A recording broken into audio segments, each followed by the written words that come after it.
საღამო მშვიდობის მეგობრებო, რატომ ვამბობთ საღამო მშვიდობის? იმიტომ რომ ჩვენ გონია, ჩვენ როგორც საპროტესტო აუდიტორიას და ასევე ჩვენ მსმენელებს და ჩვენ მომხსენებლებს, სანამ ჩვენ ერთად ვართ, მშვიდობა არსებობს ქვეყანაში და სანამ ერთად ვიდგებით, მე მგონია რომ მშვიდობა იქნება. ძალიან მნიშვნელოვანია ერთად დგომა ყოველდღე ამას ვიზახით, სხვადასხვა ჯგუფები იზახიან, სხვადასხვა პოლიტიკური გუნდიდან მოდის ეს მესიჯები, მაგრამ რეალური მშვიდობა და ერთობა ჯერჯერობით არ დგება. მაგრამ ჩვენ იქამდე გავაგრძელებთ ერთად დგომა, სანამ ეს ერთობა არ დადგება. სიმართლე რომ გითხრათ, არავის პოლიტიკური წარსული, მე პირადად სიმართლეს გეტყვით, ჩემ სუბიექტურ აზრს გეტყვით, რომ არავის პოლიტიკური წარსული აღარ მაინტერესებს, მით უმეტეს არავის პოლიტიკური მომავალი აღარ მაინტერესებს. ერთადერთი ინტერესი მაქვს, მეც და ჩემ მეგობრებსაც და დარწმუნებული ვარ, აქ უამრავი ადამიანი და არა მარტო თბილისში, რუსთაველის გამზირზე, მთელ ქვეყანაში აპროტესტებს ხალხი ამ საშინელ რეჟიმს. არავის აღარ აინტერესებს არავის მომავალი და არც პოლიტიკური თანამდებობა, არც არაფერი აღარ გვაინტერესებს ხალხო. ჩვენი მთავარი ინტერესია ეს ქვეყანა გადავარჩინოთ, გამოვგლიჯოთ ამ სასტიკ რეჟიმს, რომელსაც ძალიან დიდი ხანია ესე მარწუხები აქვს მოჭერილი და გვებრძვის მთელი თავისი შეგნებით, რესურსით, ფინანსურით, მატერიალურით, ტექნიკურით, ფსიქოლოგიურით, ემოციურით, ყველანაირად გვებრძვიან. შესაბამისად, არაფერი ინტერესი აღარ გაგვაჩნია, გარდა იმისა, რომ ქვეყანა გამოვიყვანოთ ამ საშინელი ჩიხიდან და ერთხელ და სამუდამოდ ალბათ შევდგეთ იმ რელსებზე, რომელზეც ჩვენ გვჭირდება შედგომა.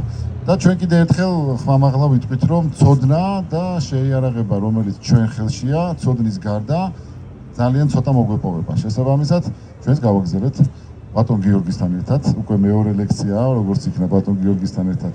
ძალიან ჩემი ფავორიტი ლექციაა, სიმართლე რომ გითხრათ, ასტრონომიაზე და მადლობა ბატონო გიორგი. ცეცხლი ოლიგარქიას, მხარდაჭერა პოლიტპატიმრებს ყველას და გამარჯვება საქართველოს. მადლობა ყურადღებისთვის. გამარჯვებათ მეგობრებო, როგორც გიორგი მაც თქვა, უკვე მეორე ლექცია არის ესა და პირველი ლექცია რომ დამთავრდა და დაიგეგმა მეორე ლექცია, მაშინ ვფიქრობდი თუ რაზე უნდა მესაუბრა და მინდოდა ძალიან თქოთვის მომეყოლა. არის ძალიან ბევრი ფეიკიც, არის ძალიან ბევრი რეალობაც ასტრონომიასთან დაკავშირებით და მაგაზე მესაუბრა დაახლოებით რა არის ფეიკი და რა არის რეალობა, რა საშიშროება გვაქვს ჩვენ კოსმოსიდან. სანამ დავიწყებდი ლექციას, მე მომივიდა სათაური, ხოლმე მომიფიქრებინა და ესეთი სათაური მოვიფიქრე, ღმერთო არ გესროლო მეტეორიტი. ეხლა სიტყვა მეტეორიტს მივაქციათ ყურადღება, საქმე იმაშია, რომ ჩვენ ძალიან ხშირად გვეშლება ხოლმე ქართულში არის ღმერთო გესროლე მეტეორიო. მეტეორი გესროლოს არ არის სწორი, იმიტომ რომ დაცემულს უკვე მეტეორიტი ქვია, ხოლო რაც საში დაფრინავს, ის არის მეტეორი. ეხლა და რატო ამ ფრაზას გაგრძელებაც აქვს ესეთი საქმე იმაშია, რომ ღმერთმა ერთხელ რაც გვესროლა უკვე, იმან ძალიან დაგვაზიანა. ამიტომ აღარ გვინდა მეორედ გვესროლოს ესეთი მეტეორიტი, თუ მეტეორი რა მნიშვნელობა აქვს ამას და აი სამწუხარო სიტუაციაში ვართ. მოგახსენებთ ყველანი ძალიან ცუდი კაცრავად, ცუდი კი არა, მე მაინც ოპტიმისტი ვარ და დარწმუნებული ვარ, რომ ყველაფერი კარგად იქნება, მაგრამ იმდენი ჩვენი მეგობარი დაიჭირეს უკვე და იმდენი ჩვენი მეგობარი ზის ციხეში, რომ ეს თავისთავად ძალიან ცუდ განწყობას გვიქმნის. ეხლა ამასთან დაკავშირებით მაინც ერთი შავი ლექსი მინდა წავიკითხო, მართალია გეტყვით იმასაც, რომ მე პოეტი არ ვარ, მე უბრალოდ რითმებით თამაში მიყვარს, ვინც პოეტია, აგერ გუშინწი დაიჭირეს, კარგად იცით ეს ამბავი და თუნდაც სოლიდარობას უცხადეს, სოლიდარობას ზვიას და ესეთი რაღაც წავიკითხო, რომ ქვეყანას მართავდა კაცი არავინ, ქვეყანას წარსულში თურმე ღირსეულს. სხეული ბორგავდა, სხეული კუნესოდა, ვეღარ უძლევდა ვირთხებს მისეულს. ქვეყანა დაეცა, ქვეყანა გაოხდა, ქვეყანა წარსულში თურმე ღირსეული, რუკაზე შემორჩა მხოლოდ დღეს წარწერა, ტურბაზა სახელად არავისეული. ეს არის დღევანდელი ჩვენი რეალობა, ჩემი აზრით, სამწუხაროდ ეგეთ სიტუაციაში ვართ, მაგრამ ნუ რა ვქნათ. იმედია რომ ყველაფერი კარგად იქნება, ესაც დამთავრდება და ჩვენ უფრო კარგად ვიქნებით მომავალში. ეხლა რამდენიმე იმაზე დავიწყებ ცოტა ფეიკები და ცოტა მარტივი რაღაცეებიდან, საქმე იმაში რომ ადამიანებმა, აი ჩვეულებრივმა საზოგადოება უკაცრავად ესე რომ ამბობ, არაპროფესიონალმა ასტრონომებმა, მოდი ესე ვთქვათ, ხშირად ეშლებათ ხოლმე ერთმანეთში რა არის, რატო ეძახით რაღაცას სუპერ მთვარეს, რატო ეძახით რაღაცას ჩვეულებრივ მთვარეს და ასე შემდეგ, რა ხდება, რატო არის მთვარე ხან ძალიან დიდი, ხან ძალიან პატარა და მე მაგედან მინდა დავიწყო. შეხედეთ რა განსხვავება არის სუპერ მთვარესა და ჩვეულებრივ მთვარეს შორის. ამხელად იდეა სუპერ მთვარე, როცა ჩვენ მაგალითად მთვარე ახლოს არის ჩვენთან ორბიტაზე და მაშინ არის სავსე მთვარე, ასე მთვარეს ადამიანები სუპერ მთვარეს ეძახიან ხოლმე. ეხლა აი თვითონ აქაც თუ შეხედავთ ფოტოზე აპოგეუმი არის ის უშორესი წერტილი ორბიტაზე, რომელიც დედამიწის გარშემო მოძრაობისას მთვარე გადის, ხოლო პერიკიუმი არის ყველაზე უახლოესი წერტილი ორბიტაზე. უკაცრავად თუ ისეთ მარტივ რაღაცებს ვამბობ, მაგრამ ძალიან ხშირად ხდება ხოლმე ჩვეულებრივად ამ Facebook-ში ან სადაც რაღაცა ამასთან დაკავშირებით არასწორი აზრები და მე ვიფიქრე რომ საჭიროა ესეთ რაღაცებზე საუბარი, იმიტომ რომ მე დავუშვათ ჩვეულებრივ ადამიანებს იცოდნენ ესეთი რაღაც აი ორბიტა და ასე შემდეგ. კიდევ ერთ დეტალს მინდა მივაქციოთ ყურადღება საქმე იმაშია რომ ამას წინა ზუსტად 1 თუ 2 თვის წინ ყველა მეკითხებოდა დღეს აი წითელი აი ესა რა ვარდისფერი მთვარეა დღეს წითელი მთვარეა რაღაც ეგედა ესე არ არის მეგობრებო ვარდისფერი და წითელი მთვარე ძირითადად მოდის სახელები ინდოელების უკაცრავად ინდოელების სახელებიდან მოდის მაგალითად ისინი იანურის მთვარეს ეძახიან გლის მთვარეს, თებერვლის მთვარე, თოვლის მთვარე და ასე შემდეგ, აი ჩამოყევით აქ მოჩანს ყველაფერი. აქ არის მაგალითად ეს ბარწყვის მთვარეს ხანდახან ეძახიან ხოლმე, აი ზუსტად ვარდისფერ თუ რაღაცა და ყვავილების მთვარე და ასე შემდეგ. ამ შესაბამისი მთვარე მე იწყება ის ფერების დარქმევა, რომ აი დღეს ვარდისფერი მთვარე, დღეს წითელი მთვარე და სხვადასხვა. ანალოგიური რაღაცა აქვს ჩინელებსაც, მაგრამ ჩინელებს ცოტა განსხვავებული სახელები აქვს. ხო, წინაზე გეტყვით, ხშირად ამბობენ ხოლმე ლურჯი მთვარეო და მე მეკითხებიან რატო არ იყო მთვარე ლურჯიო. ლურჯის მთვარეს ეძახიან ინდიელები იმ შემთხვევაში, თუ ერთი და იგივე თვეში ორჯერ ემთხვევა სავსე მთვარეობას. მოგეხსენებათ, რომ სავსე მთვარეობის გამეორება 29 დღეში ერთხელ არის და თვე თუ არის 31 რიცხვიანი ან 30 რიცხვიანი, მაგალითად პირველში შეიძლება იყოს სავსე მთვარეობა და 30-ში შეიძლება იყოს შესაბამისად სავსე მთვარეობა. ეხლა ჩინელებისაც ანალოგიურად არის, მე არ გავყვები ამას დეტალებში, რაც სინამდვილეში წითელი მთვარე არის, წითელი მთვარე არის ხოლმე სრული დაბნელების დროს. სრული დაბნელება როცა არის, აი შეხედეთ, მთვარე შედის თანდათანობით დედამიწის ჭრილში და ის წითლდება. რითია გამოწვეული ეს გაწითლება? ბუნებრივი არაფერი საშიში არ არის, არაფერი არანორმალური არ არის ამ შემთხვევაში. ეს გაწითლება გამოწვეულია დედამიწის ატმოსფეროში გავლილი სხივებით. დედამიწა რადგან უფრო კარგად ატარებს გელტალღოვან სხივებს ატმოსფეროს გულისხმობ ამ შემთხვევაში, ისინი გარდაწყდებიან და ანათებენ მთვარეს. ანუ მთვარე მთლიანად დაბნელებულია, მაგრამ ატმოსფეროთი განათებული მთვარე აი ესეთი მოჩანს ხოლმე, რასაც თქვენ აქ ხედავთ. ეხლა რატო ყვები ამ ყველაფერს, რომ ხანდახან არის ხოლმე, რომ ისეთი უცნაური და სასაცილო სიტუაციები ხდება მთვარესთან დაკავშირებით, თუნდაც მთვარესთან დაკავშირებით, რომელიც ჩვენთან აქვე არის, ახლოს არის და არაფერი განსაკუთრებული მას არ გააჩნია, რომ დალაუნებოთ, აი წინა იმაზე მოვყევი, არ ვიცი, ვინც წინას არ ესწრებოდა, გავიმეორებ, თუნდაც რომ ერთხელ ერთ-ერთი მთვარის მოახლოებისას, როცა იყო სუპერ მთვარე, მთვარე უბრალოდ იყო მოახლოებული, ასევე დადგებოდა, წავიდა ცოცხლის წამდე, შემდეგ იქ დაარტყავდა წერეს და ასე შემდეგ, მაგრამ იყო აჟიოტაჟი ატყდა თბილისში განსაკუთრებით ეშინიათ ხოლმე მაგ დროს რომ აი თბილი დაგვეცემა მთვარე და რატოაც ეს შეგრძემა მაგრამ რომ თბილისელები ფიქრობენ რომ მთვარეს მეტი საქმე არ აქვს რომ მაინც და მაინც თბილისს უნდა დაეცეს და ერთ-ერთი ასეთი გადაცემის დროს როცა ტელევიზორში ქონდა და ვამბობდი რომ არაფერი არ მოხდება სიმშვიდე იქნება ასე შემდეგ და ასე შემდეგ იბეზე ჩამოდივარ და ხვდება მეზობელი და მეუბნება საკმაოდ განათლებული ქალბატონი და მეუბნება რომ გუშინო ტელევიზორში გიყურეო და ეხლაო თუ დაგაკვირდებიო თუ ოჯახი გახიზნე ესე იგი გვატყუებდიო მე დავიბენი სიმართლე გითხრათ ეხლა თვარე რომ დაგვეცეს ოჯორში შეიძლება გავიხლისნოთ თუ სად შეიძლება გავიხსნოთ და ესეთი რაღაცა ცოტა სასაცილო სიტუაციები იქნება ხოლმე ეხლა გავაგრძელოთ იგივე ფეიკები ძალიან ხშირად არის ხოლმე დაუშვათ მზესთან დაკავშირებითაც მე თვითონ რასაც შევსწრები ვარ ეხლა იმას გეუბნებით ერთ-ერთი მაგალითად ეს 2011 წლის არა უკაცრავ 12 წლის 21 დეკემბერი გახსოვთ ყველას როგორი დიდი აჟიოტაჟი იყო ატეხილი როგორი ამბავი იყო და ერთ-ერთ გადაცემაში ერთი ვარსად დავასახელებ ასევე ცნობადი ადამიანი მიმტკიცებდა რომ ისაო მზის სისტემაში ორი მზი არისო და თქვენ კიდე ასტრონომები გვიმალავთ ამასო და მოიყვანა არგუმენტად ეს ფოტო ეს არის ჩვეულებრივი მზის ჰალო რომელიც ხშირად ჩანს ხოლმე ჩრდილოეთში პოლარული წრის ირგვლივ და ასეთი მზე ჩდება აი რამდენიმე მზე ჩდება ხოლმე და შეიძლება ეს არის ატმოსფერული მოვლენა რა თქმა უნდა არანაირად არ დაკავშირებული მეორე მზესთან ანდა ვერ წარმომიდგენია როგორ შეიძლება მზის სისტემაში იყოს ორი მზე და ჩვენ ასტრონომებმა ამის დამალვა როგორ მე რამენაირად მოვახერხოთ. აი შემდეგი ესაც მზის ჰალოა ისევ და ეს მზის ჰალოც ასევე მოჩანს ჩელიაბინსკში მოჩანდა ამ შემთხვევაში. ეხლა აი ეს ფოტო რატო მოვიყვანე, აქ არის გრაფიკზე არის თვითონ მზე და იქ დანარჩენი არის მზის სისტემა. იუპიტერი, სატურნი და ყველა პლანეტა, დედამიწა და ასე შემდეგ. მზე მხოლოდ მზე, მთელ მზის სისტემაზე წარმოიდგენთ მზეში არის მოთავსებული მასის 99.98%. 2% მოდის მხოლოდ და მხოლოდ დანარჩენ პლანეტებზე. თვითონ დედამიწაზე მზე არის 109-ჯერ უფრო დიდი დიამეტრში და მასით კიდე 333-ჯერ უფრო მძიმეა. მარტის იმ რო გითხრათ კიდევ აი თერმობირთულ ბომბებთან და იმასთან დაკავშირებით დღეს ბოლო ძალიან ბევრი ესეთი კამათი და ბჭობა მიდის, უნდა გითხრათ ყოველ წამში მზე თერმობირთული რეაქციებით თავის ცენტრში გადაამუშავებს 4 მილიონ ტონა წყალბადს და იქიდან მიიღება მთელი ის გამოსხივება, რომელიც ჩვენამდე მოდის. გავაგრძელოთ, აი როგორი არის მზე, როცა აქტიურია, ეს არის წლევანდელი, უпростоრად შარშანდელი ოქტომბრის ფოტო. აქ გადაღებულია მზე, თქვენ შეგიძლიათ თუ გაქვთ რაიმე ტელესკოპი შესაბამისი ფილტრის გამოყენებით, შეგიძლიათ ასეთი მზის ძალიან ჩვეულებრივად დანახვა. რა არის ახლა აქ სხვადასხვა დღეების კადრები ერთმანეთს დადებული უბრალოდ. ლაქები რადგან მზე ბრუნავს, მისი ლაქებიც გადაადგილდებიან მის ზედაპირზე და ეს არის აჯამური ფოტო ამასთან დაკავშირებით.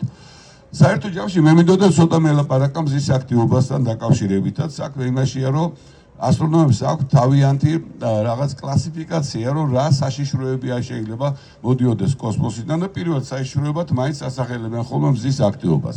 საშიშროება იმ გაგებით არის, როცა მზე აქტიურია, მაშინ დედამიწაზე მატულობს სიკვდილიანობა გულსიზავთო დაავადებებით, ავტოავარიების რიცხვი, ფსიქიურ შეშლილობათა რიცხვი და სხვადასხვა ძალიან ბევრი მოვლენა შეიძლება ჩამოთვალოთ, რომელიც ამასთან არის დაკავშირებული. როცა მზე აქტიურია, მაშინ არის მეტი მაგნიტური დღეები და ამ დროს ხდება, რომ აი ჩვენ ბებიებს და ბაბუებს, ახლა მეც იმ ასაკში ვარ უკვე, როცა თავით კივათ ხოლმე წნევები აქვს და ამბობენ, რომ მაგნიტური დღეებიაო. ეს ყველაფერი ზუსტად აი ამ მზისგან არის გამოწვეული. ახლა რა ხდება მაგდროს? მაგდროს აი მზიდან გამოწყორცული ნაწილაკები მოდიან ჩვენსკენ, ეჯახებიან დედამიწის გეომაგნიტურ ველებს და იწვევენ მათ შეშფოთებას. ეს გეომაგნიტური ნაწილაკები მერე შემოიჭრებიან ჩვენს ატმოსფეროში, იწვევენ იქ რაღაცა მთელი გარეულობას, ჩრდილოეთის ციალები რო ჩანს ხოლმე, მერე ჩამოდიან ჩვენამდე და ეს ყველაფერი ჩვენზე მოქმედებს საკმაოდ უარყოფითად ჯანმრთელობისაც. არის დადებითი მხარეებიც. ახლა ჯანმრთელობაზე მარტო თქვი მე, უარყოფითებს თუ გავაგრძელებთ, უარყოფითებს თუ ვიტყვი, თანდახან არის ხოლმე ძალიან დიდი ამოფრქვევა. აი შემდეგი ფოტოები არის მზის ამოფრქვევა. ახლა ეს როგორ გავუშვათ? მან რამეს უნდა დავაჭირო თუ ისევ კომპიუტერიდან უნდა გავუშვა. უკაცრავად ნახავ როგორ ხდება ეს ამბავი. ვახ. პირველი არ გადის. მაშინ გამოვალ და აი აქედან რომ გავაფილმებს, აქედან გავუშვებ თუ შეიძლება ეს გამოთიშული მქონია უკაცრავად.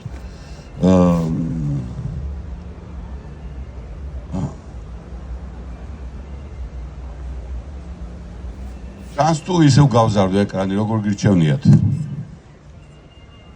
აი თუ შეხედავთ ამას, ხედავთ როგორი ამოფრქვევები ხდება ხოლმე მზეზე. ეს არის ჩვეულებრივად მაგნიტური ველების გადაჯაჭვულობა, რომელიც იწვევს ამოფრქვევების შემდეგ გამოიწვება მაღალი ენერგიის ნაწილაკები. უნდა გითხრათ, რომ თითოეული ასეთი ამოფრქვევის დროს გამოიყოფა იმდენი ენერგია, რამდენსაც გამოიმუშავებს 100,000 თერმობირთული ბომბი. აი ახლა შესაძლებლად რო გითხრათ, პუტინი 5,000 ბომბით გვაშინებს და აქ ერთი ამოფრქვევის დროს დაახლოებით 100,000-მდე თერმობირთული ბომბი ეკვივალენტური აფეთქება ხდება. საბედნიეროდ ეს ყველაფერი ჩვენსკენ არ მოდის ხოლმე ხშირად და თუ დედამიწა არ არის მოთავსებული იმ ხაზზე, მზე დედამიწის შემაერთებელ ხაზზე, მაშინ ჩვენ საკმაოდ უხიფათოდ გადავრჩებით ხოლმე. თუ შემაერთებელ ხაზზეა მოთავსებული, ისე რომ დაუშვათ 2 დღის შემდეგ წამოსული ნაკადები ჩვენსკენ წამოვიდეს, მერე ხდება ზუსტად ის მოვლენები, რომელიც მე აქამდე ჩამოვთვალე. ამავე დროს შეიძლება უფრო დიდების მოხდეს, აქ არის ჩამოთვლილი ამოფრქვევების სხვადასხვა კლასები, ყველაზე მაღალი კლასის ამოფრქვევა არის X კლასის ამოფრქვევა და ესეთი რამ არის ცნობილი ისტორიაში, რომ იყო 1859 წელს ეგრეთ წოდებული კერინგტონის ამოფრქვევა, იმიტომ რომ მეცნიერმა კერინგტონმა შეისწავლა ესა და მან აღწერა ის ამოფრქვევა. აი ამ ამოფრქვევის დროს მაშინ რა იყო ტექნიკა არ იყო, იყო მხოლოდ სატელეგრაფო ანძები და იმ სატელეგრაფო ანძებში იმდენმა დენმა გაიარა, რომ დაუშვათ ბევრი აპარატურა დაიწვა და ოპერატორებსაც კი ურტყავდა ხოლმე დენს. ეხლა მეორე ის რა ქვია, არის დადებითი მოვლენები ამ ყველა. ხო, ეხლა თუ მოხდა შეფასებული ეგეთი რაღაცასაც ვიტყვი, რომ თუ ეხლა მოხდა ასეთივე ამოფრქვევა, მაშინ წარმოიდგინეთ ამერიკის დღევანდელი მთელი ინდუსტრიის 70% დაიღუპება. ესეთი რაღაცები ხდება ხოლმე უფრო მცირე მასშტაბებში, მაგალითად 1999 წელს გაითიშა კვებეკის მთლიანი პროვინცია იმ ამოფრქვევის შედეგად, იმიტომ ტრანსფორმატორები დაიწვა. 2001 წელს ჩილეში გაითიშა ელექტროგადაცემები და ელექტროდაუშვათ მატარებლების მოძრაობა შეჩერებული იყო კარგად დიდხანს და ესეთი რაღაცები. დადებითიც გააჩნია მზის აქტივობას, მე ამასიათ რო ვთქვი, მაშინ ძალიან მოეწონათ, მაგალითად მზის აქტივობის დროს ხშირად ხდება ხოლმე რევოლუციები. უნდა გითხრათ, რომ ეხლა არის აქტიური მზის წელიწადი და არ ვიცი ეხლა რა მოხდება ჩვენთან, მაგრამ ეს ფაქტია. ჩვენზე აღარ იქნება რა თქმა უნდა ეს დამოკიდებული, მზეზე იქნება დამოკიდებული. კიდევ ერთ რამესაც გეტყვით, რომ მზეს დადებითი რა გააჩნია ამ მოვლენას, ამ აქტივობის მოვლენას, როცა მზე აქტიურია, დედამიწაზე მატულობს ხეები კარგად იზრდებიან, მატულობს შეყვარებულობა ადამიანებში, ესე რომ გამოიყენეთ ადამიანებო, ესე წელს შეგიძლიათ მაქსიმალურად იყოს შეყვარებულები. ამავე დროს მატულობს, რა ქვია, თაგვები მრავლდებიან, რაღაცები, ცხოველები მრავლდებიან და მთელი რიგი ესეთი პროცესები მიდის, რომელიც დაკავშირებული არის ხოლმე მზის აქტივობასთან. ბატონო? ალბათ, რა ვიცი. ეხლა კარგი, მაშინ აი აქ არის სახიფათო ამ ფეთქებები მზისა, სამწუხაროდ როგორ შეიძლება ეს რომ არ პირდაპირ გადავარდა ხოლმე და აი მოდით ნახოთ ეს რაღაცა სხვადასხვა წლებში თუ ეს ბევრი დრო ხო არ მე აქ ამ ყველაფერს რა ვიცი იქნებ ჩამოვიდე და აი აქ ეს უფრო ჯერ ამ მზის ამოფრქვევა არის უფრო ლამაზად გამოხატული და აი ეს ნახოთ მაგალითად. აი როგორი არის ამოფრქვევა. ამ დროს ხდება პროტუბარანცებსაც ვეახით ხოლმე ხანდახან ძალიან დიდი ნაკადების ამოფრქვევა და შეიძლება 64 წუთში ამ ნაკადის სიმაღლემ 300,000 კილომეტრსაც მიაღწიოს. წარმოგიდგენთ 384,000 კილომეტრი, ეს არის მანძილი, საშუალო მანძილი ჩვენგან მთვარე და ესე იგი დედამიწა რო იყოს ამ ადგილას მოთავსებული, მთვარემდე შეიძლება გავარდეს ის რაღაცა ამოფრქვეული ეს ნაწილაკები. ეხლა კაი გადავედით და კიდევ რა მექანიზმი არის ამოფრქვევასთან დაკავშირებით. მე ძალიან ტექნიკურ დეტალებზე ხო არ ყვები ხალხო. რაღაცა გამაჩერეთ თუ ის კაი ბატონო. აი რა ხდება თვითონ ამოფრქვევის დროს და რატო ხდება წარმოიშვება ამოფრქვევა. მზის მაგიტორი ველებში არის ძალიან მაღალი დაძაბულობის ზალწირები, რომელსაც თქვენ აქ ხედავთ. მოხდება მათი გადაჯაჭვა, თითქოს და მოკლე ჩართვა, ესეთი მოკლე ჩართვასავით გადაჯაჭვა. ეს მოწყვეტილი ზალწირი მერე მიდის და მოდის აი დედამიწისაკენ, თუ ჩვენს წინ არის ერთ ხაზზე ვართ მოთავსებულები და ეჯახება დედამიწის გეომაგნიტურ ველებს. აი ახლა უყურეთ წინიდან დაეჯახება, მერე იმას შეღუნავს, დავა იქით და უკანიდან შემოვა ის ნაწილაკები და ამიტომ არის ხოლმე რომ ჩრდილოეთის სიალები ხდება ძალიან ლამაზი, ზუსტად მაგ დროს, როცა მზე აქტიურია, მაშინ გაცილებით მეტი ჩრდილოეთის სიალები ხდება. თქვენ გახსოვთ რომ საქართველოში ჩამდა ბოლო წლებში ეს აი ზუსტად მაგასთან იყო დაკავშირებული ჩრდილოეთის სიალი, ჩამოვიდა ქვევითაც იყო ჩამოსული, საქართველოსდაც კი იყო ჩამოსული. ეხლა მზის აქტივობა განსხვავებულ წლებში სხვადასხვანაირია, მას გააჩნია დაახლოებით 11 წლიანი ციკლები. რატო დაახლოებით? იმიტომ რომ ჩვენ ზუსტად არ ვიცით საბოლოოდ რამდენი წლიანია ეს ციკლი. ჯერ მექანიზმიც არ ვიცით, პირდაპირ რო გითხრათ და ეს რა ქვია, აი შეხედეთ როგორ იცვლება. აქ არის მზის დიამეტრი კი არ იცვლება, მაგრამ სხვადასხვა წლების მიხედვით, როცა აქტიურია მზე, გაცილებით უფრო ისეთია და როცა არ არის აქტიური, გაცილებით უფრო 7 მზე მოჩანს ხოლმე. ერთ დეტალსაც უნდა მივაქციოთ ყურადღება სხვადასხვის. ბოლო წლებში მზე იყო აქტიური პასიური 2019 წელს. მე ხშირად ვამბობ ხოლმე, ცნობილი ამბავია, რომ მზის აქტიურობის დროს იხოცებიან ვირუსები ჩვენს გარშემო. უფრო ნაკლებად ხდება ვირუსული დაავადებების გავრცელება. მე მივაქცია ყურადღება 2019 წელი გახსოვთ ეს ის წელია, როცა კორონა დაიბადა და წამოვიდა ჩვენსკენ და ხშირად ვამბობდი ხოლმე მაგის შემდეგ, რომ ნუ გეშინიათ მეთქი ხალხო, ბოლო ჩვენ თუ არა ზე მოერევა კორონას და 2025 წელში კორონა ალბათ დამთავრდება. მართლაც ეგეთი რაღაცა არის. თუ ხედავთ რომ კორონა უკვე ისეთი აღარა გვაქვს როგორც 2019-ში წამოსული. უკაცრავად ეს ჩემი ვერსია არის, მე არა ვარ არც ექიმი, არც ბიოლოგი და უბრალოდ აი რაღაცა პარალელებით ასე ვთქვათ გამოყვანილი ვერსია არის ამ შემთხვევაში. ეხლა თუ ჩამოვალთ კიდევ ქვევით ამის შემდეგ მინდა რამდენიმე გრაფიკი გაჩვენეთ აი სად ვიმყოფებით ჩვენ აქტიურობის მიხედვით აქტიურობის ციკლებს მეცნიერება დაარქვეს თავისი ნომრები დააწერეს და ეხლა ვართ აი 2019-ში იყო მინიმუმი და 2000 ამით ჯობია მე მგონი გაჩვენოთ 19-ში იყო ეს რომელი ეს როგორ ეს რო ჩართო აი 19-ში იყო მინიმუმი და შემდეგი მინიმუმი იქნება 31-ში. ეხლა ვართ 25 არის და მაქსიმუმის პერიოდში ვიმყოფებით მზესთან დაკავშირებით.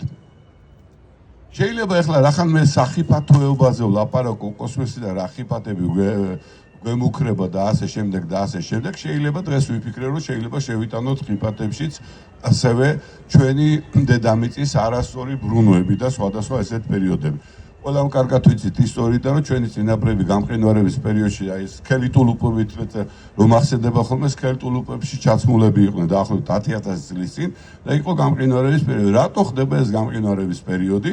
ეგაც პერიოდული მოვლენა არის სხვათა შორის და საინტერესო რამ აღმოჩნდა. აღმოჩნდა რომ დედამიწა თავისი ციკლებზე მაქვს უბრალოდ დედამიწა თავისი მოძრაობით არ არის თანაბარი სხეული, ანუ სხვადასხვა წლებში სხვადასხვანაირად მოძრაობს. და მას გააჩნია რამდენიმე ციკლი. ერთ-ერთი ციკლი არის პრეცესია, რომელიც არის აი როგორც ჩიკორი ბავშვობაში გინახიათ და გითამაში რაღაცა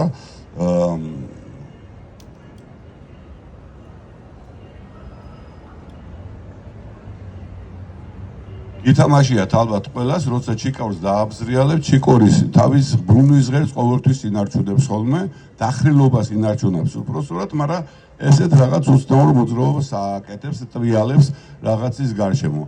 აი ზუსტად მაგ მოვლენას ქვია პრეცესია დედამიწის შემთხვევაში და ჩვენი დედამიწა ასე პრეცესიის მოვლენას განიცდის. იგი მაგალითად დღეს თუ ჩვენ გვაქვს პოლარული ვარსკვლავი, რომელიც კარგად ვიცით რომელია, აი მაგალითად 14000 წლის წინ პოლარული ვარსკვლავი იყო ვეგა. ეხლა ვეგა, ეს ვარსკვლავი იყო პოლარული ვარსკვლავი. ასევე შემოივლის მერე დაარტყავს სწორედ და ისევ ვანდმივა. ეგეთი რაღაცა მოვლენა ხდება ხოლმე. ამ მოვლენას თავისი პერიოდი აქვს 26000 წელი.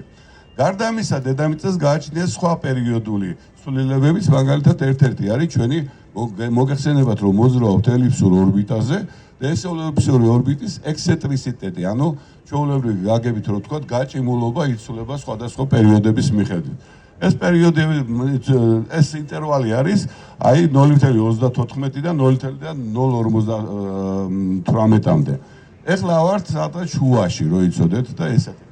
და აი ორბიტაც ასე იცვლება შესაბამისად, აგერ არის აი როგორც არის აქ წრიული ორბიტისგან განსხვავებული ორბიტა გვაქვს ეხლა და ასე შემდეგ. და ეხლა რა ხდება ამ დროს და კიდევ მესამე არის ესეთი პერიოდული მოძრაობა, რომელსაც ქვია ღერძის დახრილობის ცვლილებები. ჩვენ ვიცით და უმეტესობა მის რატო გვაქვს ახლა ტროპიკები, რატო გვაქვს ეკვატორი, საიდან მოდის ეს ყველაფერი, იმიტომ რომ ზე ტროპიკებზე ამოდის მაქსიმუმ ზაფხულში. ახლა გუში წინ იყო 21-ში იყო უბრალოდ ყველაზე დიდი დღე და მაგ დროს მზე ამოვიდა ტროპიკებზე, ჩილოტროპიკზე და ამიტომ იყო ყველაზე დიდი დღე გეოგრაფიულად რო ვილაპარაკოთ. აღმოჩნდა რომ ეს დახრილობის ღერძის იცვლება და მისი პერიოდი არის 41000 წელი. აი შეხედეთ როგორ იცვლება დახრილობის ღერძი, ეხლა ვართ 23.5 გრადუსით არის დახრილი და იცვლება 22 გრადუსიდან 24 გრადუსამდე. ეხლა ეს რას ცვლის საერთო ჯამში? აღმოჩნდა რომ ეს ძალიან სერიოზულ რაღაც ცვლილებებს იწვევს კლიმატში და ამინდში. ეხლა დეტალებს აღარ ჩავყვები, აღარ მოვიყვან გათვლებს რატო ხდება ეს ყველაფერი, მაგრამ უბრალოდ დამიჯერეთ. თუ გაინტერესებთ, მე შეგვიძლია უფრო მათაც ჩავიდეთ რა თქმა უნდა. და ხდება რა? როდესაც ზამთრის ზებუდობის აი ახლა ტექსტს აღარ წავიკითხავ, ამ შემთხვევაში არის ხოლმე ზამთარი უფრო თბილი და ზაფხული უფრო გრილი. და როცა პირიქით არის, მაშინ არის მკაცრი შედარებით. აი რა გამოვიდა საერთო ჯამში, აი მარტივად რო თქვა, ხედავთ ეცაღამეს რა ქვია, როგორ იცვლება ჩვენი დღევანდელობის ზაფხულის და ზამთრისისა. 2014 წელს თუ იყო დღე ზაფხულის ზებუდობა სადღაც აქ მოთავსებული, რომელი იყო 21 ან 22 ივნისი იყო ალბათ, 2015-14 წელს იქნება პირიქით, ანუ 22 დეკემბერს იქნება ზებუდობა. ზაფხულის ზებუდობა. ზაფხული ჩვენ გვექნება 22 დეკემბერს, აი როგორც დაუშვათ შესაბამისად.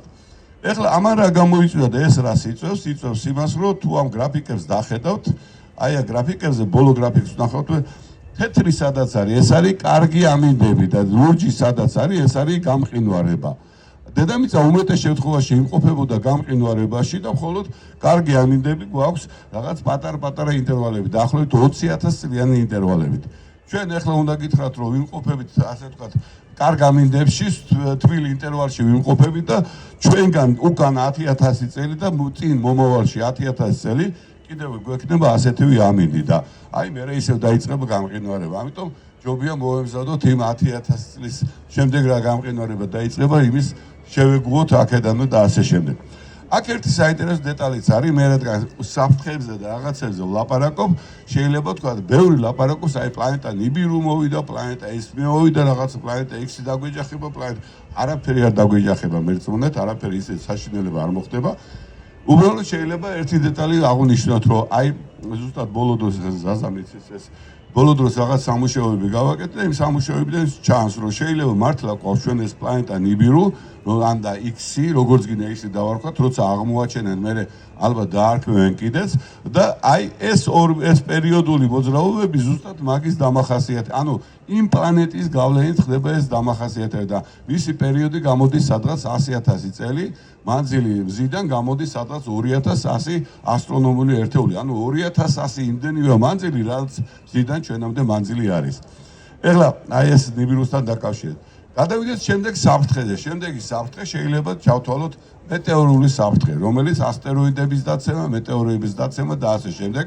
მოგეხსენებათ, რომ ესაც ერთ-ერთი საკმაოდ სერიოზული საფრთხეა და აი მაგალითად აი გაჩვენეთ ეს არის პატარა მეტეორიტების ჩამოვარდა და რო წარმოვიდგინოთ ახლა ჩემი მუჭის ხელა რო იყოს მეტეორიტი, როგორ ეფექტს იწვევს ის.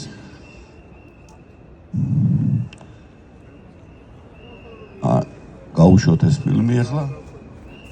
შემთხვევით დაყენებული კამერებით არის გადაღებული ეს ყველაფერი, ხედავთ, აი ძალიან პატარა ამ შემთხვევაში ესეთი უცნაური რამ არის ხოლმე ჩვენ ჟურნალისტებს ჰქონდათ რაჭაში რაღაცა ჩამოვარდა მსგავსი და ჟურნალისტებმა მე თქვეს რომ რაჭის მთებში ჩამოვარდაო ან ძალიან დიდი ასტეროიდიო ან ძალიან პატარა თვითმფრინავიო. ამ დროს პირიქით ხდება ხოლმე პატარა ასტეროიდი ისეთივე ეფექტს იწვევს, როგორცაც ძალიან დიდი თვითმფრინავის ჩამოვარდა. აფეთქება შეიძლება იყოს იგივე ეკვივალენტი. მიზეზი რის გამოა, ეხლავე მე გაჩვენებთ ამასაც. მოდი, აი კიდევ არის ერთი ძალიან ესეთი ფილმი და ისევ პატარა ჩამოვარდა, არ დაგავიწყდეთ. აი რაღაცა ისეთი ის არის. ესეთი ბევრია ხოლმე ფილმები, ზოგი არის კომპიუტერული გაკეთებული, ზოგია ნატურალური ჩანაწერი, მაგრამ შინაარსობრივად ერთი და იგივე დატვირთვა აქვთ. ჩვენ ეს საფრთხეები, რა თქმა უნდა, გვემუქრება და დედამიწას, აი, მოდი შევიდეთ ახლა საიტს გამოვიძახებ უკასრავად ერთი წუთით. ჩვენ დენის, რადგან თავისუფლად არა გვაქვს დენი, ვცდილობთ, რომ ეკონომიურად ხარჯოთ ის აკუმულატორი და ამიტომ ეს არის საიტი, რომელიც NASA საიტთან არის დაკავშირებული და არის ასტრონომიული სიმართლე, ასე ვთქვათ, შეგიძლიათ ენდოთ მას და ეხლა ერთი წუთით გავხსნი და ნახოთ. ახ შედის აბა იცანი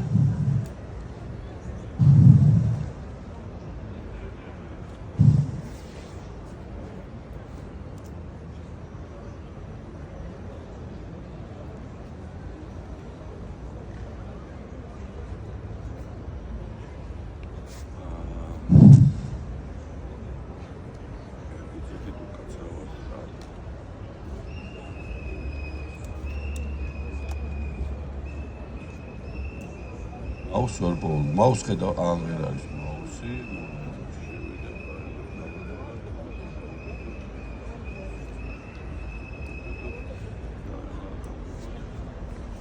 აი თუ დაიმახსოვრეთ ამ საიტს ქართულად ვთქვით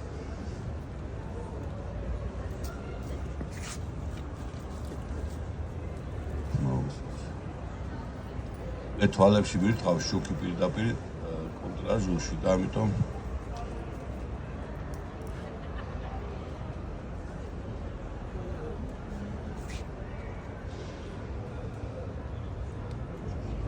აი შეხედეთ ეს საიტია, რომელიც დღევანდელობას გვიჩვენებს კოსმოსში, რა ხდება კოსმოსში დღეს. პირველი თუნდაც გავხსნათ, ეხლა ტელესკოპით რო ჩაგვეხედა მზესთვის, აი ეს არის მზე დღევანდელი და აი ეს არის კოსმოსიდან გადაღებული ხშირად ფოტოები ხოლმე, მე მათი კოლაჟი კეთდება და ხედავთ აი როგორია, სხვა შორის ცოტა ლაქებია, ნუ ეხლა არა, მაინც არის საკმაოდ ლაქები, ხედავთ როგორი ჯგუფებია ლაქების მზეზე. უნდა წარმოიდგინოთ, რომ აი ეს მაგალითად აი ეს ლაქა რამდენიმეჯერმე დიდია მზეზე. ის დიდი ლაქა უფრო დიდი არის და შესაბამისად ასეთი რაღაცა ობიექტები არის მზეზე. შემდეგ ეს ზეგანაც გითხარით, ეს აი აქ არის აღწერილი როგორი ქარი მოდის მზის ქარი, როგორი სიჩქარის არის ხოლმე, ეს ნაწილაკები როგორი სიჩქარია შემოდიან ჩვენთან და რას გამოიწვევენ შემდეგ. აქ არის მთელი წინასწარმეტყველებები და ასე შემდეგ. შეხედეთ, აქ არის ის აქტიურობის ციკლი სხვადასხვა გაზომილი. ანუ ლაქები როცა ჩდება მზეზე, ამბობენ რომ მზე აქტიურია და თუ ლაქები არ ჩანს, ამბობენ რომ მზე პასიურია. ამ შემთხვევაში აი შეხედეთ, შესაბამისად როგორ სხვადასხვა წლებში როგორი იყო პასიურობა მზისა და 2019 წელს თუ შეხედავთ, ყველაზე ნაკლები ლაქები იყო მზეზე, ყველაზე მეტად ულაქო დღეები იყო მზეზე. ეხლა თუ ჩამოვალთ, მე რახან ბოლოს ვლაპარაკობდი ასტეროიდებზე, აქ არის მზის გვირგვინზე საუბარი, აქ არის ასევე საუბარი, დაუშვათ აქ შეგიძლიათ შეხვიდეთ და ნახოთ ძალიან ბევრი ლამაზი, რა ქვია, ჩილუეთის ციალები და სხვადასხვა ეგეთები და კიდევ არის აი ზუსტად ეხლა ჩამოვართ ასტეროიდებზე. საქმე იმაშია, რომ მეცნიერებმა აღმოაჩინეს დედამიწის ახლო ასტეროიდები, მაგათ სპეციალურად ეძახიან ვარსკვლავის სივრცეში და პლანეტ შორის სივრცეში უფრო სწორად ძალიან ბევრი ასტეროიდი დაფრინავს. მათი რაოდენობა მეცნიერების შეფასებით დაახლოებით 10 მილიონამდე არის, ზოგი ჩვენთან იუპიტერსა და რა ქვია მარსს შორის და ზოგი კიდე უფრო შორს ოორტის სარტყელში. მაგრამ ის ასტეროიდები, რომლებიც ჩვენ გვემუქრებიან როდისმე, რომელთაც გააჩნიათ ალბათობა, რომ როდისმე დაგვეჯახონ და დაგვეცენ ჩვენ, მათი რაოდენობა არის დაახლოებით 8000 წელი, რაც ჩვენ აღმოჩენილი გვაქვს. აი ეს სათითაოდ ჩამოწერილი აქ ის ასტეროიდები, რომლებიც როდისმე შეიძლება დაგვეჯახონ. მაგალითად დაწერია ეხლა აქ ამ წლში, რომ პირველი არის სახელი ამ ასტეროიდისა, მეორე არის ყველაზე ახლოს რომელ რიცხვში მოვა ჩვენამდე, ანუ მოგვიახლოვდება ჩვენ, შემდეგი არის მაქსიმალური დაშორება, მინიმალური დაშორება, რაც იქამდე შეიძლება იყოს, ეს არის მთვარის მანძილებში გამოხატული, ანუ 384,000 კილომეტრში არის გამოხატული. რამდენი ელდეც არის ლუნარ დისტანტი, იმდენი არის შესაბამისად ესა. ეხლა რომელიც მთვარის იქით არიან, ისინი ნაკლებად საშიშებად ითვლება, აგერ ხედავთ, რომ ეს ასტეროიდი მთვარის შიგნით შემოდის. ხანდახან აქ არის ხოლმე დაწერილი რიცხვი 0,1, რაც უკვე ძალიან საშიშად ითვლება და შეიძლება შეხვდეთ 0-0-იც. ეს იმ შემთხვევაში, როცა ზუსტად ვერ არკვევენ, აი ეს სადამდე მოვა და რას გვიზავს, ჩაგვილის თუ რაღაცა ეგეთი რაღაცები წერია. ასტრონომები არასოდეს არ მალავენ ესეთი ინფორმაციებს, იმიტომ ყვები. ეხლა რატო არის ეს საშიში ეს ქვები? ზოგი ამბობს, ფეთქდება, არაფერიც არ ფეთქდება. უბრალოდ მათ აქვს ძალიან დიდი სიჩქარე და ძალიან დიდი მასა. წარმოიდგინეთ ქვა, რომელსაც დიამეტრი შეიძლება ჰქონდეს 5 მეტრი, 10 მეტრი, ან აი შეხედეთ 71 მეტრიანი ქვა, რომელსაც რამხელა მასა იქნება წარმოგიდგენიათ და მოძრაობს სიჩქარე ამ შემთხვევაში არის 9.2 კილომეტრი წამში. რო გაითვალისწინოთ ტყვია, ავტომატის ტყვია, რომელიც 9 გრამია სულ, სიჩქარით მიფრინავს 800 მეტრი წამში სიჩქარით მიფრინავს. ეს სხეულები კიდე ასეთი დიდი სიჩქარით მოძრაობენ, მათ გააჩნიათ დიდი მასა და შესაბამისად დარტყმისას წარმოიშობენ დიდი ენერგია, გამოიყოფა დიდი ენერგია და ამიტომ არის ჩვენთვის საშიში. მაგალითისთვის თუ მოგიყვანთ, მაგალითად ესეთი იყო, რა ქვია, ტუნგუსკის მეტეორიტი, ცნობილი მეტეორიტია, რომელზეც მეცნიერები ფიქრობენ, რომ დიამეტრში იყო დაახლოებით 50 მეტრი და მან დაცემისას გამოიწვია დაახლოებით 120 კილომეტრის რადიუსში მთელი ტყის განადგურება. რამდენი კაცი დაიღუპა კაცმა, არც ის რუსები, არც მაშინ ითვლიან იმათ და არც ახლა ითვლიან, მაგრამ ყოველ შემთხვევაში აი წარმოიდგინეთ, ღმერთმა დაგვიფაროს, მაგრამ შესაძლებლად თბილისსა და აბასთუმანს შორის დაახლოებით 250 კილომეტრია, მე ხშირად ესე ყვები ხოლმე შუაში რო ჩამოვარდეს არ მინდა ვახსენო ხაშური, მაგრამ დაახლოებით ხაშურია შუაში. რო ჩამოვარდეს ხაშურში, ესეთი 50 მეტრიანი ქვა მთელი აი ესეთი წრე რო შემოხაზოთ, ყველაფერი განადგურდება დარტყმისაგან, ისეთი საშიში არის ეს მოვლენა. ამიტომ ბუნებრივია მეცნიერები ფიქრობენ, რომ ისინი უნდა ავირიდოთ, აი ცნობილი ფილმი არმაგედონი უმეტესობას ნანახი გაქვთ, ერთ-ერთი ადიდების მექანიზმია იქ აღწერილი, მაგრამ უნდა გითხრათ ძალიან ცუდი მექანიზმია აღწერილი. საქმე იმაშია, რომ მეცნიერები თვლიან, რომ მათი დაშლით ისინი მაინც დაგვეცემა ჩვენ, ანუ ორბიტაზე მოძრაობენ და დაშლით ნაწილ-ნაწილ დაგვეცემა, უფრო ნაკლები ეფექტები იქნება ამ დაცემას, მაგრამ საშიშროება მაინც იქნება. ამიტომ არის სხვა მექანიზმები, რა შეიძლება ჩაითვალოს, მაგალითად, შეიძლება კოსმოსური ხომალდი მოვაბათ და გადავათრიოთ ცოტათი შეუცვალოთ ორბიტა. თუ ცოტათი შეუცვლით ორბიტას, ეს საკმარისია იმისათვის, რომ ზოგადად წავიდეს სადაც კოსმოსში და დაიკარგოს თაორია ჩვენ აქ. ან და კიდე არის ეგეთი ცოტა ჰუმანური მეთოდიც არის შეღებვა მისი. საქმე იმაშია, რომ ცალხარეს თქვენ თუ ესენი არის შავი ქვები, ასტეროიდი არის შავი ქვა. თქვენ თუ ცალხარეს შეღებავთ თეთრად და ცალხარეს შავს დატოვებთ, მაშინ არეკლის კოეფიციენტი შეიცვლება მზესთან და აი მზის წნევის შედეგად ის გადაცოტათი შეიცვლის თავის ორბიტას და ეს კიდე საშუალებას მისცემს თავარია რომ ჩვენ აგვცეს ეს და მე იქ საწავა ეგ უკვე აღარ არის ჩვენთვის საინტერესო. დღესდღეობით ყველაზე სახიფათო მოესა ასტეროიდი, რომელსაც ჩვენ ვაკვირდებით, რა თქმა უნდა, ვაკვირდებით ძალიან აქტიურად, ეს არის ასტეროიდი აპოფიზი, რომელიც აი 2029 წლის რა ქვია 15 აპრილის დედამიწას ჩავლის დაახლოებით 29470 კილომეტრზე. ძალიან ახლოს არის პირდაპირ რო გითხრათ, იმიტომ რომ ჩვენი კოსმოსური ხომალდები, რომლებიც გადასცემენ ინტერნეტს და ყველაფერს, დაფრინავენ დაახლოებით 42000 კილომეტრზე. ესე იგი, იმ ხომალდებზე უფრო ახლოს შემოდის. საერთოდ ჯამში მეცნიერები ფიქრობენ, რომ ისეთი სხეულები, როგორიც არის აპოფიზი, დედამიწას დაახლოებით 80000 წელიწადში ერთხელ ეცემა ხოლმე. აი ხედავთ ან აპოფიზი რაღაცნაირად იცვლის თავის ორბიტას, ცოტათი გადაადგილდება, ბუნებრივია ამას ჩვენ ძალიან სერიოზულად ვაკვირდებით, სისტემატურად ვაკვირდებით, უფრო ახლო მოახლოება მას ექნება 2079 წელს. აი მაშინ უფრო ახლოს მოვა, მაგრამ როდისმე მოულიან რა ბოლო-ბოლო იმედი მაქვს, რომ დღეს ჩვენ საბედნიეროდ დინოზავრები აღარა ვართ და უკვე გვაქვს იმდენი ტექნიკა, რომ შეგვიძლია ტექნიკურად ამ პრობლემას მივხედოთ.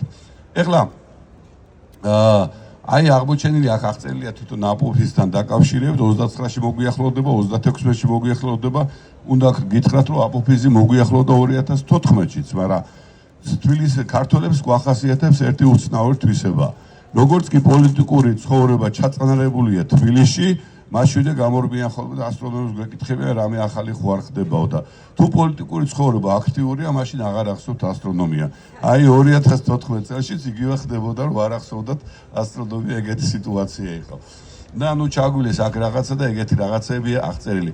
აი შესაძლებლად აქ არის მოყვანილი თუ რამხელა არის თვითონ ეს ქვა, უყურებთ რამხელა არის, ანუ რაღაცის დიდი შენობა რო არის, ცნობილი იმაზე დიდია დაახლოებით და ეიფელის კოშკზეც უფრო დიდია და სიმაღლით არის სიგრძით უпроსწორად არის 450 მეტრი და სიგანეში არის დაახლოებით 300 მეტრი, ეს არის რაღაცა კვერცხისებური ფორმის არასფერული ესეთი წარმონაქმნი. ნუ შესაბამისად რა თქმა უნდა ძალიან დიდია. ეხლა ღმერთმა დაიფაროს, მაგრამ აი აპოფიზისნაირი ესეთი ქვა რო დაეცს დედამიწას, მაგათი ევროპას, არ მთელ ევროპას მოსწევს, გაანადგურებს, იქნება ძალიან დიდი გლობალური კატასტროფა და აფეთქებები, ხანძრები, მერე დიდი ხანს იქნება ეკოლოგიურად მტვერი, მერე ტემპერატურა დაეცემა, სათბურისებები და მთელი რაღაცა ციკლი წარმოიშვება. სხვათა შორის ანალოგიური რაღაცა მოხდა დინოზავრების გადაშენების დროსაც და იყო ესეთი მეცნიერი ლუის ალვარესი 1980 წელს მან წამოაყენა თეორია, რომ 66 მილიონი წლის წინ ასტეროიდმა გადააშენა დინოზავრი. პირველად იქიდან წამოვიდა ეს თეორია, დღეს ძალიან გავრცელებულია ეს თეორია მოგეხსენებათ და დინოზავრების დაცემის დროს იმას ასტეროიდს ერქვა რაღაც საოცნარი კრატერს ქვია უფრო ასტეროიდი დაცემა როგორ არის და ასე შემდეგ და იმას ქვია ცოტა ისეთ სახელი, რომელიც ვერაფრით ვერ ვიმახსოვრებ ხოლმე, რა ვქნა ჩიქსულუბის აი მეტეორული კრატერი ესეთი არის, ეს არის მექსიკაში, მექსიკის ყურია, მოგეხსენებათ, აგენ მექსიკის ყურე და აი აქ აი ამ კონცხთან ახლოს არის ეს კრატერი. მე რო შეისწავლეს, აღმოაჩინეს კრატერიც, რომელიც ამას ემთხვეოდა. დიამეტრი იმ ასტეროიდისა უკვე დიდი იყო ის, 1-10 კილომეტრი მაინც იყო. ხანდახან ფიქრობენ, რომ ასტეროიდისა მე ეს დინოზავრები დახოცა იმის დარტყმამ თითქოს, არა ვითარ შემთხვევაში, აი იმ დარტყმა გამოიწვია ისეთი ეკოლოგიური ცვლილებები, რომელმაც მე გამოიწვია შიმშილობა, გაუდაბნოება, წყალი არ იყო, ყველაფერი არ იყო და ამის გამო გადაშენდნენ დინოზავრები. როგორც მეცნიერები ფიქრობენ, დაახლოებით 20 წელზე მეტი გრძელდებოდა ეს გადაშენების პროცესი, უცებ არ მოხდა ერთ დღეს დაღუპულიყვნენ. ხო, ვულკანები იყო, მიწისძვრები იყო ამის შედეგად და მთელი რაღაცა ესეთი მოვლენები მოყვა ამ ასტეროიდის ჩამოვარდნას. ეხლა აქ მე მაქვს ფილმი, რომელზეც არის როგორ პოულობენ ხოლმე ახლა ესეთ კრატერებს, სადაც მე ასტეროიდები არის დავარდილი, მაგრამ ფილმი გრძელია და მოდი მაგის ნახვა არ გვინდა. ამის შემდეგ გავდივართ, ეს ასტეროიდები ითვლება დედამიწისათვის მეორე დონის სახიფათო მოვლენად და ამის შემდეგ არის კიდევ უფრო მეტი სხვა სახიფათო მოვლენები შეიძლება ჩაითვალოს, როცა გავდივართ ჩვენ დავუშვათ აი კოსმოსში და აი მაგალითად ეს არის ჩვენი გალაქტიკა დაახლოებით, იმიტომ რომ გალაქტიკა არავის არ დაგვინახავს გარედან, ჩვენ მას აღვადგენთ უბრალოდ იმ ცოდნით, რომელსაც შიგნიდან ვსწავლობთ ხოლმე და შიგნიდან ვაკვირდებთ. აი წარმოიდგინეთ როგორ სიტუაციაში ვართ გალაქტიკას და რომ შენ რო იყო რომელიმე შენობაში შიგნით და გითხრა რომ დახატე შენობა გარედანო. ეგეთი რაღაცა გვჭირს გალაქტიკასთან დაკავშირებით.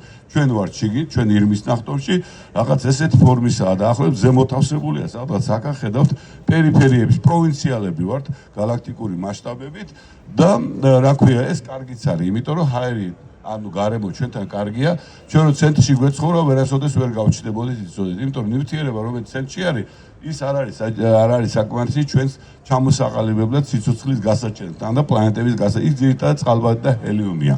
აქეთ კიდე უკვე ის მძიმე ელემენტები, რომელსაც აიდა რკინა, იქნება ეს ჟანგბადი, იქნება ნახშირბადი, იქნება თუ რაც იქნება, ყველაფერი არის უკვე შტოებში გამოსული, ისინი წარმოიქმნა პირველად ზიახალი ვარსკვლავების აფეთქების შედეგად და დიდი ღრუბლები წარმოიშვა იქ.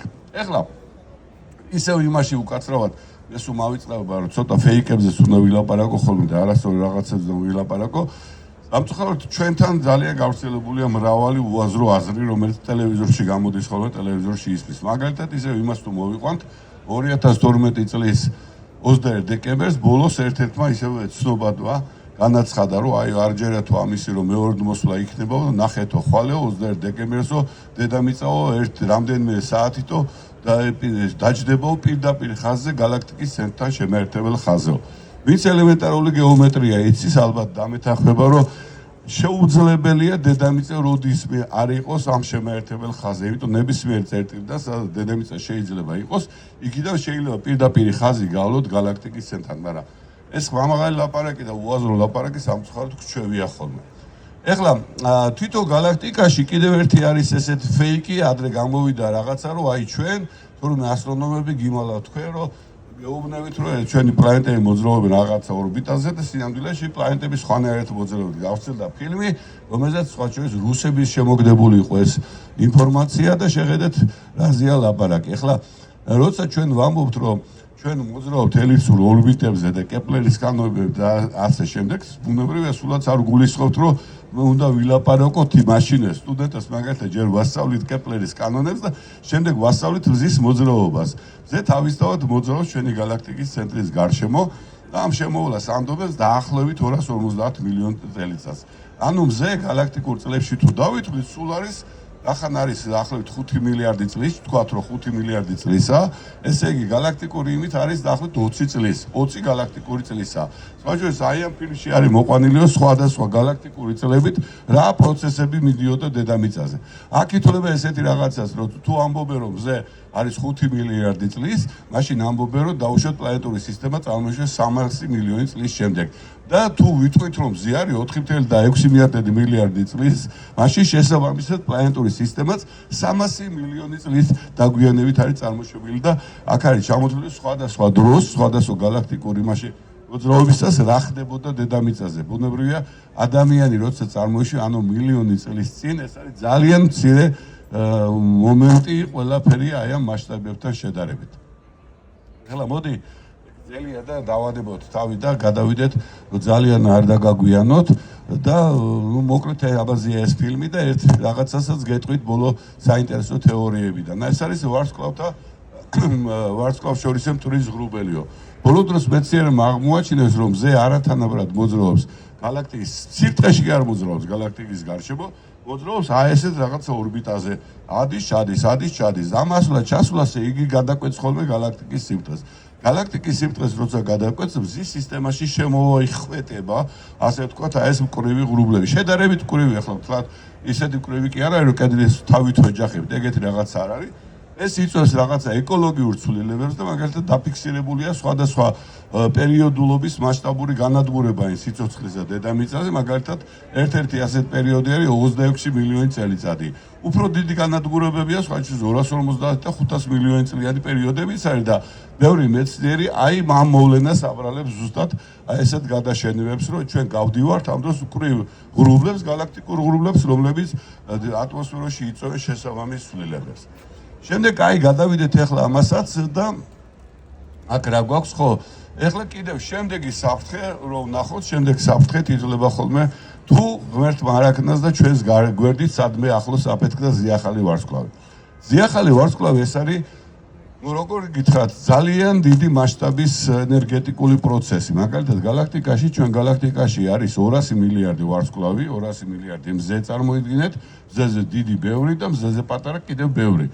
და წარმოიდგინეთ რომ ეს ზიახალი ვარსკვლავი აფეთქების დროს იმდენ ენერგიას გამოყოფს, რამდენსაც 200 მილიარდი ვარსკვლავი ერთდროულად. ეხლა ჩვენ რო შევადაროთ მაგალითად ზიახალი ვარსკვლავის აფეთქება ჩვენი მზის ნათებას, ესეთი შედარება შეიძლება რომ მაგალითად რო წარმოგიდგენთ ატომური ბომბის აფეთქება ასანთის ღერის ნათებასთან. ასანთი რო გაკრათ დაახლოებით ეგეთი რაღაცა არის. ამიტომ ის ძალიან მასშტაბური მოვლენა და თუ ჩვენთან ახლოს ითვლება რომ დაახლოებით 30 სინათლის წლის მანძილზე აფეთქდეს ზიახალი ვარსკვლავი, მაშინ იქნება ჩვენ დაგვემართება ალბათ ძალიან დიდი კატასტროფა. ანუ ან და რაღაცა მოხდება. საბედნიეროდ ეგეთი ასაფეთქებელი ვარსკვლავები ჯერჯერობით ახლოს არ აყვავს და რაც ასაფეთქებელი იყო, იყეთყობა უკვე ადრე აფეთქდა. ეხლა არა ეს ვარსკვლავები ვიცით ახლოს, აი ესეთი დიდი ყველაზე ახლოს და ყველაზე ისეთი რეალური ახლო მომავალში აფეთქებადი შეიძლება იყოს ბეტელჰეიზე, რომელსაც თქვენ ახლა ხედავთ. აი ბეტელჰეიზე ალბათ ბევრს ნანახი გაქვთ თვალით და ორიონის სადავარსკვლავი თუ იცით ორიონის სადავარსკვლავში არის ლამაზი წითელი ვარსკვლავი, ეს არის ბეტელჰეიზე. ბეტელჰეიზე არის გიგანტი, თავისი მასით დაახლოებით 2 ჯერ უფრო მძიმეა მზეზე და მოცულობას ვიტყვი მილიარდჯერ დიდია მზეზე. წარმოიდგინეთ მილიარდი მზე ჩაეტევა იმ ვარსკვლავში. აი ეს ვარსკვლავი ჩვენ ველოდებით მეცნიერები რომ აფეთქდება ცოტა ხანში. იქამდე მანძილი დაახლოებით 600 სინათლის წელია. სხვადასხვა ლიტერატურაში სხვადასხვა მონაცემია, ხან 600 ამბობენ, ხან 700 ამბობენ, ხან 450 და ასე შემდეგ. საქმე იმაშია, რომ ზუსტად მანძილი ვერ იზომება, სპეციფიკა ისეთია, რომ ვერ იზომება ზუსტად მანძილი და ამის გამო ცოტა ზუსტად არ იციან. აი რო გითხრათ, რას ნიშნავს ეს მანძილი 600 სინათლე ბეტელჰეიზე რო აფეთქდება, იქიდან 600 წელი უნდა გავიდეს, რომ ჩვენ გავიგოთ ეს ამბავი. ანუ თუ შეიძლება ბეტელჰეიზე 300 წლის აფეთქებულიც არის, მაგრამ ჩვენ ჯერ არ ვიცით და მომავალში რაღაცნაირად მოვიც. ამიტომ არის ასტრონომი ყოველგამე რო აკვირდებიან ხოლმე თუ რაღაცა შანსი მიეცეთ. აი აქ და ხო, კიდე რა მინდა გითხრათ, რომ ბეტელჰეიზეს აფეთქება ჩვენთან დედამიწაზე გამოჩნდება, აი სავსე მთვარე რო ანათებს დაახლოებით წარმოიდგინეთ, ისეთივე თითქოს და სავსე ახლა მეორე მთვარე ანათებს ცაზე რა. ანუ ერთ რაღაც პერიოდი გვეყოლება ხოლმე ორი სავსე მთვარე ცაზე. საბედნიეროდ ბეტელჰეიზე არ ითვლება საშიში მანძილზე და ამიტომ ესეთი საშუალება მას არ ელის. არაფერი ჩვენ არ გველის მისგან. აი 30 წლის სინათლის მანძილზე მეთქი გითხარით მე. ნაკლებ მანძილი უკვე საშიშია ვარსკვლავების აფეთქდება და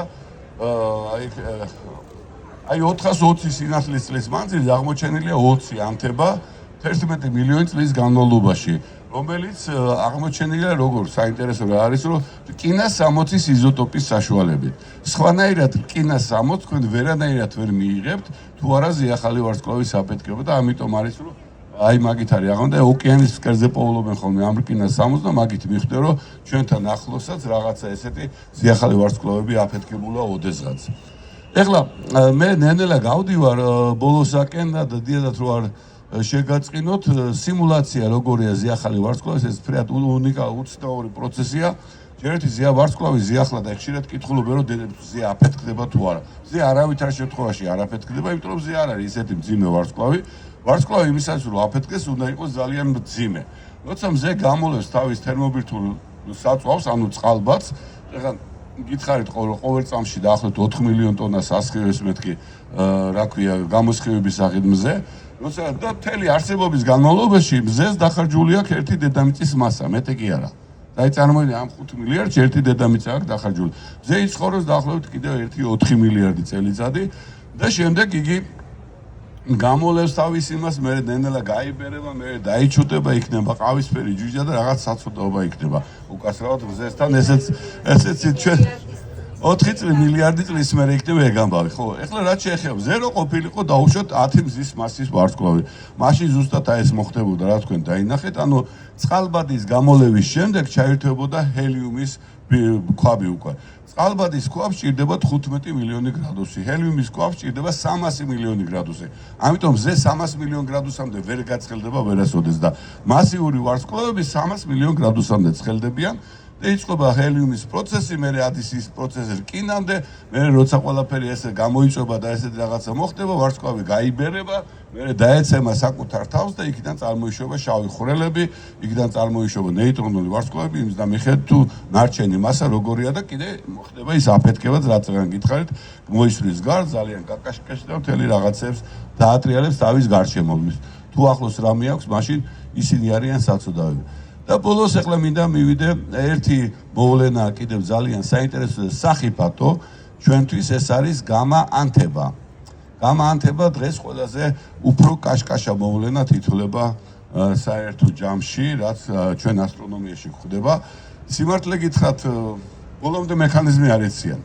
მაგრამ ისე უცნაურად კაშკაშდება რაღაც ძალიან მცირე ხანში ეს ყველაფერი რაღაცაა, რომ საბედნიეროს ეს ყველაფერი ძალიან შორს არის ჩვენგან. ну ლაპარაკი უკვე ასეულობით მილიონ წელიწადზე სინათლის წლებში ლაპარაკობ მე ასეულობით მილიონ წელიწადში ჩვენ galaktikაში არ არის ეგეთები და მეცნიერები ფიქრობენ რომ მათი ალბათობა ესეთი მოვლენის მოხდენის ალბათობა არის ძალიან დაბალი და ამიტომ ამისი არ უნდა გვეშინოდეს რა მატერია კი მატერია ძირითადად არის ხოლმე შავხრელებზე დაცემული მატერია აკრეციაზეა ლაპარაკი აქა კიდე კვაზარები რაღაცები, მაგრამ აი გამა ხდება ხოლმე ეგეთ ობიექტებში და ჩვენი galaktika არის ძალიან წყნარი galaktika ამ თვალსაზრისით და მზე მით უმეტეს. ეხლა მზე არის საერთოდ 7-ია რა, სხვებთან შედარებით ძალიან 7 ვარსკვლავია, სხვები ძალიან ისე არის. არის ერთი დეტალიც, რომელსაც სახიფათოებში თვლიან ხოლმე, ეს არის ფარული მატერია რომელსაც აი კაც კითხვის ნიშანი უზის და ყველა ესე კითხვის ნიშნის ლაპარაკობს ამაზე. საქმე შეა რომ თლათ ეხლა შავხრელებს თუ ჩავთვლით, შეიძლება შავხრელები ძალიან ორიგინალური და საინტერესო ობიექტები არიან, მაგრამ ფარული მატერია ეს არის მასა, რომელიც არსებობს, მაგრამ რომელსაც ვერ ხედავთ ჯერ. ეგეთი რაღაც დიდი მადლობა. ეხლა კიდე ერთი რაღაცა მინდოდა მე ხო რა ვიცი. ეხლა თავხედურად ლექსი დავიწყე და მოდი თავხედურად ისევ ლექსი დავაქარო თუცი დაგდეგები არ იქნებით.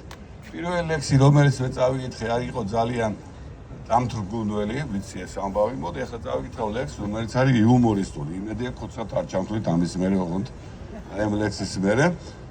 ეს არის ლექსი ქოცების სიმღერა.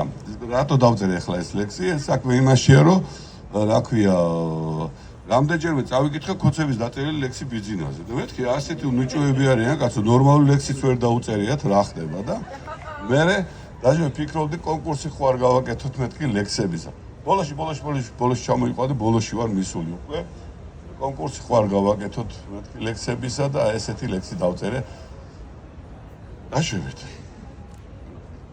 ო დიდო შენ გაქვს უფლება თმები თათრიო ხელის უფლება შენახარ ჩვენი მშვიდობის ტრედი გთხოვს არძე გასვა პუტინის ტრები მოსპე მოშათე ბილწი ევროპა მასონების და ზანგთა მეფობა რომ გეთაყვანოთ იყავი ჩვენთან შუამავალი ჩვენი ხარ ერთთან რაღაცა ჰიმნის სტილშია დაწერილი იმედი ამაზე არ დამიჭერენ მადლობა დიდი ყურე თუ შეგიძლია ი ბატონო გისმენთ ბატონო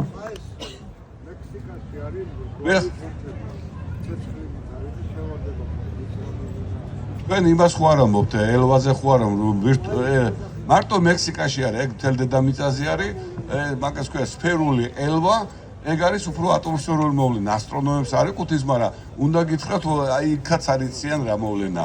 ბოლომდე მაგაზე პასუხი არ იციან. ძალიან უცნაური მოვლენაა. მაგას გვესწრა. ოზონის შრე იყო. ახლა ვეგეთქვით. ჩვენ გვაკრავს დედამიწის გარშემო ოზონის შრე, რომელიც გვიცავს. ამით არის მნიშვნელოვანი, მაგრამ ოზონი არის ცოტა. დაახლოებით 80 კილომეტრი და აქედან 80 კილომეტრამდეა გავრცელებული და მთელი ოზონი რო დაპრესოთ და დაიყვანოთ ერთ ატმოსფერულ წნევამდე, აი ისეთ წნევამდე როგორც ჩვენ აქვთ აერში, მაშინ გამოასულ 0.3 მილიმეტრი. მაგრამ ეს 0.3 მილიმეტრიც გვეცავს.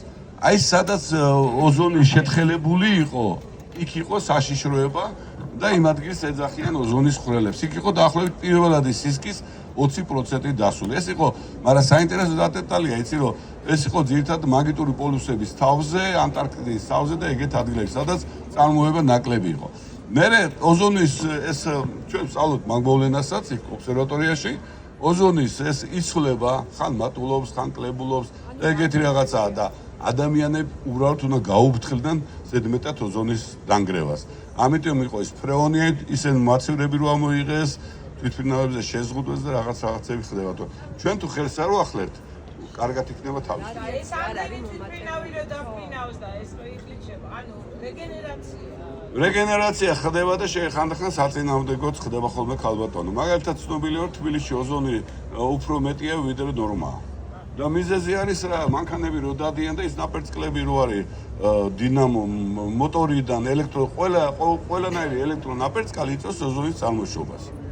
ზოგ ადგილებში არის მომატებული კიდეს. რა თქმა უნდა ცუდია. ოზონი არის ძალიან აქტიური დამშლელი ელემენტი. ამ გაგებით არის ცუდი. ან ცუდია და ნაკლებიც ცუდია და ცუდიც ნორმა არის ყველაზე კარგი ყველაფერში. დიდი მადლობა კიდევ ერთხელ ბატონი გიორგის ლექცია ესეთი აპლოდისმენტებით თარდება ყოველთვის. ჩვენ დავაგრძელებთ, ჩვენ არ გავჩერდებით, ჩვენ გვინდა რომ ამ ქვეყანაში დამყარდეს მშვიდობა ერთხელ და სამუდამოდ. ზოგს მოწონს რომ გამოვდივართ, ზოგს არ მოსწონს რომ გამოვდივართ, ზოგს არ მოსწონს ყავას რო ვსვამთ, ხან იმას რო ვაკეთებთ. სიმართლე გითხრათ, აი სიმბოლურად ცოდნისა და განათლების გააზიარება აი ამ ორ დავდივარ და პირველად ნახე 1-3-4 დღეს უკან. ძალიან ცუდი, ჩვენ ერთგული მსმენელები გვყავს. 91 ლექცია ჩავატარეთ. 91 დამთავრდა და იქით გადავიტანო და 91 საინტერესო თემები გაქვს. გუშინ ლაპარაკობდა ის კაცი კი მეჩქარებოდა. კი ბატონო, აუცილებლად. დღეს თუ დაასრულებს. არ უნდა გააკრიტიკონ ერთმანეთი. კიდევ ერთხელ დიდი მადლობა, გამძლეობას გისურვებთ და ცეცხლი ოლიგარქიას აუცილებლად გავიმართებთ. მადლობა. პირველ რიგში მადლობა მინდა გადავუხადო ბატონ გიორგი ჯავახიშვილს ლექციისთვის. საინტერესო იყო. ჩვენ ვართ საპროტესტო აუდიტორია. გვაქვს Facebook-ი, Instagram-ი, TikTok-ი, YouTube-ი. შეგიძლიათ რომ გამოგვიწეროთ. ასევე ჩვენ დავრეგისტრირდით ესეთი პლატფორმა არის Free Donation-ი და დონაციის სახით შეგიძლიათ დაგვეხმაროთ. განვითარებაში მშვიდობიან საღამოს გისურვებთ. ჩვენ არ გავჩერდებით, ცოდნა ძალა, ცოდნა თავისუფლება და ერთად გავიმარჯვებთ. თავისუფლება რეჟიმის ტყვეებს.